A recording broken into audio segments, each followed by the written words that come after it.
ঢাকা মহানগর দায়রা জজ আদালত পাড়া এলাকায় গত 10 নভেম্বর দিনে দুপুরে দুষ্কৃতিকারীর গুলিতে মৃত্যু হয় শীর্ষ সন্ত্রাসী তারিক সাইফ মামুনের। 17 নভেম্বর রাজধানীর পল্লবীতে প্রকাশ্যে গুলিতে প্রাণ হারান গোলাম কিবরিয়া নামের যুবদল নেতা। সবশেষ 30 নভেম্বর খুলনার আদালত পাড়ায় দুজনকে গুলি ও কুপিয়ে হত্যার ঘটনা ঘটে। পুলিশ সূত্র বলছে, জাতীয় নির্বাচন সামনে রেখে আধিপত্য বিস্তারের দ্বন্দ্বে এসব হত্যাকাণ্ড হচ্ছে, যেখানে ব্যবহার করা হচ্ছে অবৈধ অস্ত্র। একে আন্ডারওয়ার্ল্ডকে সক্রিয় করার ইঙ্গিত হিসেবে দেখছে আইন শৃঙ্খলা রক্ষাকারী বাহিনী, আর নিরাপত্তা ব্যবস্থা নিয়ে উদ্বেগ বাড়ছে জনমনে। দেখতেছি যে দিক দিয়ে এই ছেলেপেলেগুলো যায় আসে এগুলা দেখতেছি, আমাদের কাছে এটা ভয় লাগতেছে। নির্বাচনে তো যাইতে তো হবে, কিন্তু খুব সতর্কভাবে যাইতে হবে, যেমন নিজে বাঁচি আর অন্যকেও বাঁচানো যায়। লুট হওয়া যে সম্পূর্ণ অস্ত্র তো উদ্ধার হয় নাই, সেগুলোর জন্য মানুষ একটু আতঙ্কতে থাকবো। পুলিশের মতে, চাঁদাবাজি, জমি দখল ও মাদক থেকে আয়ের অর্থ ভাগাভাগি নিয়ে আধিপত্য লড়াইয়ে নেমেছে শীর্ষ সন্ত্রাসীরা। কিশোর গ্যাংগুলোকে কাজে লাগাচ্ছে তারা। গত 31 মে রাজধানীর দারুসালাম এলাকায় 2 যুবককে কুপিয়ে ও পিটিয়ে হত্যায় নাম আসে মোহাম্মদপুর এলাকার শীর্ষ সন্ত্রাসীর। রাজনৈতিক পরিচয় যেটাই হোক, কারো কোনো রাজনৈতিক পরিচয় দেখা হবে না। রাজনৈতিক পরিচয় দিয়ে চাঁদাবাজি করার কোনো সুযোগ নেই। তবে এখানে যারা চাঁদাবাজি করতে এসেছে, আমরা তাদের চাঁদাবাজ হিসেবেই দেখছি। কে কোন দলের নেতা এই বিষয়ে আমরা কখনো চিন্তা করার অবকাশ নেই। 2024 সালের আগস্টে আওয়ামী লীগ সরকার পতনের পর কারাগার থেকে মুক্তি পান বেশ কয়েকজন শীর্ষ সন্ত্রাসী। আইন শৃঙ্খলা রক্ষাকারী বাহিনীর কর্মকর্তারা বলছেন, এই হত্যাকাণ্ডগুলো তাদের পুনরুত্থানের ইঙ্গিত দিচ্ছে। সন্ত্রাসীদের সহযোগীরাও ফের সক্রিয় হয়ে উঠছে। ভয়ভীতি তখনও ছিল না, যেমন কোন কথা ছিল, আর এখনো আছে। কিছুদিন আছে চিলা গ্রুপ, বাবা গ্রুপ, এই হাজি গ্রুপ।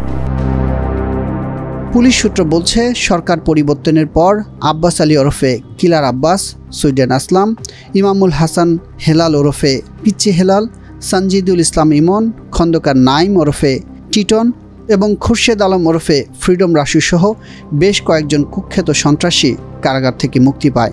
এছাড়া বেশ কয়েকজন শীর্ষ সন্ত্রাসী বিদেশ থেকে দেশে ফিরেছে। আবার বিদেশে থাকা বেশ কয়েকজন কুখ্যাত সন্ত্রাসী দেশের আন্ডারওয়ার্ল্ড নেটওয়ার্কগুলোকে সক্রিয় করছে বলে অভিযোগ পুলিশের।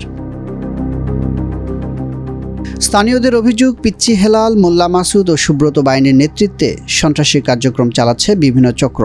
সুব্রত ও মাসুদ চলতি বছরের শুরুতে কুষ্টিয়ায় গ্রেফতার হলেও অন্যরা বিদেশে পালিয়েছে। ফেব্রুয়ারিতে জাতীয় নির্বাচন পরিকল্পনা ঘোষণা করেছে সরকার।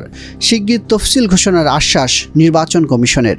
প্রার্থী মনোনয়ন ও অনানুষ্ঠানিক প্রচারণা শুরু করেছে রাজনৈতিক দলগুলো। নির্বাচনের আগ মুহূর্তে চিহ্নিত শীর্ষ সন্ত্রাসীদের জেল থেকে মুক্তি, কারো কারো বিদেশ থেকে ফেরার ঘটনা, সর্বোপরি আন্ডারওয়ার্ল্ড সক্রিয় হয় উদ্বেগ বাড়ছে দেশ জুড়ে। 5 আগস্টের পরে বর্তমান যে পরিস্থিতি দেখা যাচ্ছে, সে অনুযায়ী আমার মনে হয় কোনো একটা বিশৃঙ্খলা তৈরি হবে। চেষ্টা করবে হয়তো আমাদের আইন শৃঙ্খলা বাহিনী সেটাকে কতটা কন্ট্রোল করতে পারবে, আদৌ পারবে কিনা, ভীতিটা আসলে আমাদের ভিতরে এখনো কাজ করছে। আমরা সবাই চাই যে এরকম মর্মান্তিক কাহিনী যেন না হয়, আর যারা করছে তাদেরকে অবশ্যই আইনা গ্রেফতার করে ফাঁসিয়ে দেওয়া হোক। আর না হলে কি জান, আজকে বাইরে মারছে, কালকে আমার মারবে। কি কারণে এত বড় একজন নেতারা যদি মাইরা যদি কেউ পার পাওয়া যায়, আমরা তো কিছুই না, তা আবার তার বাসার সামনে। সমাজ ও অপরাধ বিশেষজ্ঞরা বলছেন, জুলাই আগস্টের আন্দোলনে থানা থেকে লুট হওয়া অস্ত্রেই সাম্প্রতিক হত্যাকাণ্ডে ব্যবহার করা হচ্ছে। অস্ত্র উদ্ধার ও অপরাধ দমনে আইন শৃঙ্খলা বাহিনীর ব্যর্থতার কারণেই প্রকাশ্যে হত্যাসহ অপরাধ বাড়ছে বলে মনে করেন তারা। আমাদের মোহাম্মদপুর সহ ঢাকার যে সমস্ত এলাকাগুলোতে আইন শৃঙ্খলা বাহিনীর কার্যক্রম স্বাভাবিক করার ক্ষেত্রে যে ঘাটতিটুকু আছে, এই সুযোগকে কাজে লাগিয়ে যারা অপরাধ করে, পেশাদার অপরাধী কিংবা অপরাধীদের যে বিভিন্ন গ্যাং বা চক্র রয়েছে, তারা যে নানা ধরনের অপরাধ করে আইন শৃঙ্খলা বাহিনীর জন্য বা আইন শৃঙ্খলা পরিস্থিতির ক্ষেত্রে একটা নতুন ধরনের বাস্তবতা তৈরি করেছে। সেই বাস্তবতাকে নিয়ন্ত্রণের জন্য আমরা দেখছি যে আইন শৃঙ্খলা বাহিনী কিংবা যৌথ বাহিনীর অভিযান চলছে। আবার সেই অভিযানেও যে সকল অপরাধ বন্ধ করা বা নিয়ন্ত্রণে নিয়ে আসা সম্ভব হয়েছে, সেটিও কিন্তু আমরা সেটি দেখতে পারছি না। আইন শৃঙ্খলা পরিস্থিতির যে ব্যবস্থাপনা বা তাদের যে পরিকল্পনা, সেই জায়গাগুলোতে কিন্তু নতুন করে তাদের ভাবার প্রয়োজন রয়েছে, তাদের সিদ্ধান্তগুলোকে পুনর্বিন্যাসের প্রয়োজন রয়েছে। অপরাধ দমনে কঠোর হওয়ার ইঙ্গিত দিচ্ছে পুলিশ। অভিযান আরও জোরদারের আশ্বাস ডিএমপির।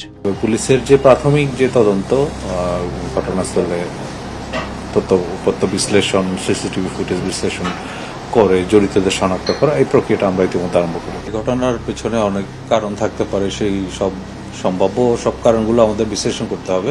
সেগুলো সব বিশ্লেষণ করে আমরা আমাদের তদন্ত কার্যক্রমটা এগিয়ে নিব।